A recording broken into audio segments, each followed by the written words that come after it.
BSP supremo Mayawati ने मेरठ में आज जनसभा कर अपने कार्यकर्ताओं और अपने वोटर्स में जोश भर दिया है। हमारे साथ बीएसपी से जुड़े कार्यकर्ता नेता यहां पर शामिल हैं और प्रत्याशी भी हैं। और अगर बात करें बीएसपी सुप्रीमो मायावती के मेन भाषण के बिंदुओं की, तो यहां पर पश्चिमी उत्तर प्रदेश को अलग राज्य बनाने की एक बार फिर से मांग उठी है। और सबसे बड़ी डिमांड जो हाई कोर्ट की है पश्चिमी उत्तर प्रदेश की, वो दावा किया है कि अगर सत्ता आ जाती है तो वो लेके आएंगे। हमारे साथ विजेंद्र जी हैं, बिजनौर लोकसभा से प्रत्याशी है। और किस तरीके से, सबसे पहले यही पूछता हूँ कि किस तरीके से चुनाव हुआ आपका? चुनाव सर समाज का जो आशीर्वाद मिला, पूरे परिवार बिजनौर लोकसभा में एक एक घर जो मेरा परिवार है उन सब का मेरे ऊपर आशीर्वाद है। 4 तारीख में ईद और दिवाली एक साथ मनाएंगे।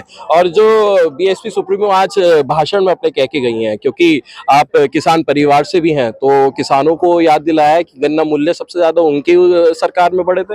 जब सन 2007 में जब बहन कुमारी मायावती इस प्रदेश की मुखिया बनी, 40-40 रुपए करके 3 बार, आज तक के इतिहास में बहन कुमारी मायावती जी ने किसानों के परिवार को देखते हुए सबसे ज्यादा गन्ने का रेट अगर किसी ने बढ़ाया है तो बहन कुमारी मायावती जी ने बढ़ाया है।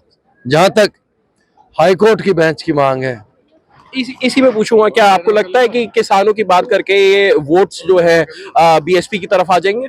हाथ कंगन को आरसी किया और पढ़े लिखे को फारसी किया, ये तो इतिहास गवाह है।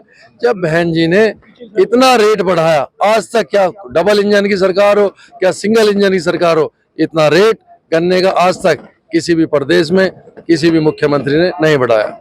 तो ये जो सरकारें दावा करती हैं कि किसान के हित में वही काम करती हैं, उधर आरएलडी भी अब बीजेपी के उसमें शामिल हो चुकी है, एनडीए के घटक दल में आ चुकी है, तो क्या वोटर्स आपको लग रहा है कि बीएसपी की तरफ आएगा या उन्हीं की तरफ चलता रहेगा?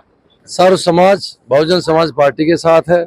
आरएलडी जो सर्व समाज को जो धोखा देके गए हैं, उनका जो नतीजा है उन्हें 2024 के चुनाव के जो परिणाम आएंगे उनके सामने देखने को मिलेगा। नार सिंह प्रजापति जी हमारे साथ मुजफ्फरनगर लोकसभा के प्रत्याशी हैं और देखिए इनके समर्थन भी पीछे से बात कर रहे हैं।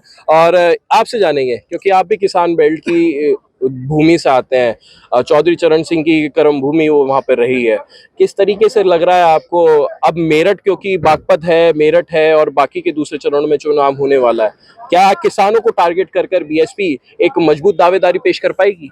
बहन जी सबसे बड़ी हितैषी किसान मजदूर की रही है। इन लोगों ने 10 सालों में 2-2 रुपए बढ़ाए, बहन जी 40-40 रुपए बढ़ाए, ये सबसे बड़ी देखो। और हर क्षेत्र में किसानों के हक के लिए लड़ी है बहन जी, तो किसानों के हक के आगे भी लड़ेगी बहन जी। बहुत मजबूती से सर्व समाज का हित में लड़ती है, सर्व समाज के हित में लड़ेंगी। जो पश्चिमी उत्तर प्रदेश को अलग राज्य बनाने की बात है, उसको लेकर कैसा आपको लग रहा है? वो पहले भी बहन जी के में थी और आज भी बहन जी जो कहती है वो करती है। हमारी बहन जी आज तक जो कहा वो किया, बहन जी जो कहा वो किया। लेकिन एक बीएसपी पर आरोप लगता रहता है कि बीजेपी की बी पार्टी है। अब बी पार्टी कौन है, ये इलेक्शन चल रहा है, ये आपको भी पता है।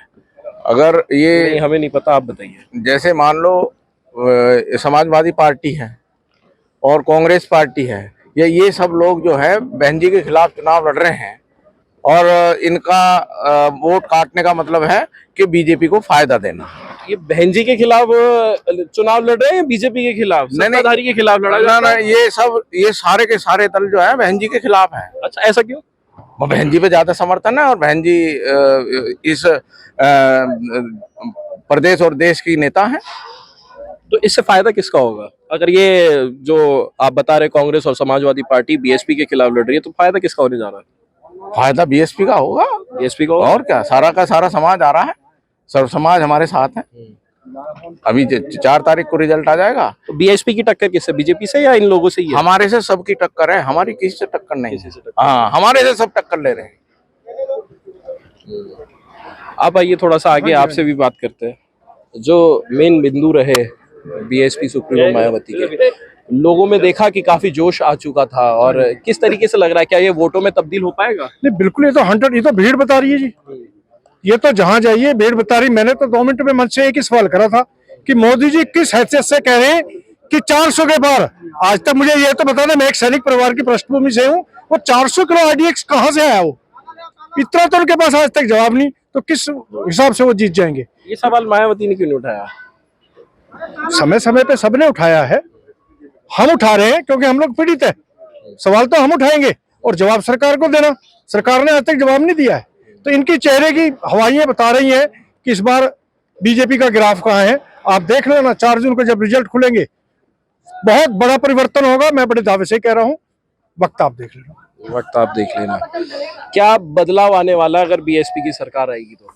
अगर बीएसपी की सरकार आएगी, पहली बात तो अगर नहीं, सरकार आ रही है, बहन कुमारी मायावती इस प्रदेश का, देश का नेतृत्व करेंगी। पश्चिम उत्तर प्रदेश अलग बनेगा। जो हरित प्रदेश का नारा था, पश्चिम उत्तर प्रदेश का नारा था, गंगा प्रदेश का नारा था, वो केवल बहन जी ही पूरा कर सकती हैं। आज तक बहन जी के अलावा किसी ने भी इस मुद्दे को नहीं उठाया। पश्चिम उत्तर प्रदेश, बहन जी जब इस प्रदेश की मुखिया थी तब भी उन्होंने भारत सरकार में ये पास करके विधानसभा और विधान परिषद में भेजा था और ये कहा था कि मैं तो अपने प्रदेश से इसको प्रस्ताव को पारित करके भेज रही हूँ दोनों सदनों से, अब भारत सरकार के पाले में। इस बार ज्यादा से ज्यादा संख्या में बहुजन समाज पार्टी के सांसद जाएंगे और पश्चिम उत्तर प्रदेश को अलग बनाएंगे। जैसा कि अभी साथी खड़े हुए थे, उन्होंने कहा कि जो टक्कर है कांग्रेस और सपा की वो बीएसपी से है, बीजेपी की बीएसपी से है। लेकिन ये दोनों ही पार्टियां, तीनों पार्टियां कभी भी बीएसपी का विरोध करते हुए कोई आरोप लगाते हुए बात नहीं करती है। ये एक दूसरे पर, बीजेपी पर आरोप लगाए गए, समाजवादी पार्टी कांग्रेस और बीजेपी को, सपा और कांग्रेस पे, तो ये समझ सकते हैं कि आपस में चुनाव लड़ रहे हैं, कंपटीशन, ये एक दूसरे को मान रहे हैं, बीएसपी को कहीं नहीं मान रहे, ऐसा है क्या? देखिए, बहुजन समाज पार्टी सर्व समाज की पार्टी है। हम राजनीतिक गठबंधन में विश्वास नहीं रखते, हम सामाजिक गठबंधन में विश्वास रखते हैं। सामाजिक गठबंधन वो होता है जिसमें सर्व समाज का हित हो। अगर सर्व समाज इकट्ठा है, अगर किसी पार्टी के साथ सर्व समाज इकट्ठा है, वो है बहुजन समाज पार्टी। बहुजन समाज पार्टी के अलावा एक पार्टी हिंदुस्तान में ऐसी नहीं जो सर्व समाज की बात करती हो। कोई हिंदू के नाम पे, कोई मुसलमान के नाम पर, कोई मंदिर के नाम पर, कोई मस्जिद के नाम पर राजनीति करती है। लेकिन बहुजन समाज पार्टी दलितों की, पिछड़ों की, अल्पसंख्यक की, सर्व समाज की, अगड़ों की, पिछड़ों की बात करती है। इसलिए बहुजन समाज पार्टी के साथ पूरा जनसमूह, एक एक घर, एक एक परिवार बहुजन समाज पार्टी के साथ है। बहुत बहुत शुक्रिया बात करने के लिए। आप लोगों से बात कर लेते हैं, किस तरीके से देख रहे हैं अब ये जो पूरी जनसभा हुई है, वोटों में तब्दील होने जा रही है चीजें? अगर मैं जनसभा की बात करूं तो 10,000 की आज लगभग स्ट्रेंथ थी बहन जी की रैली में। तो आप इस बहन जी की रैली में जितने लोग उमड़े हैं उसी से अंदाजा लगा सकते हैं कि इस बार जनता परिवर्तन की ओर है और सत्ता 100% चेंज होगी। मोदी जी अब की बार झोला उठाकर जाएंगे। झोला उठा के बिल्कुल बिल्कुल झोला उठा के चले जाएंगे।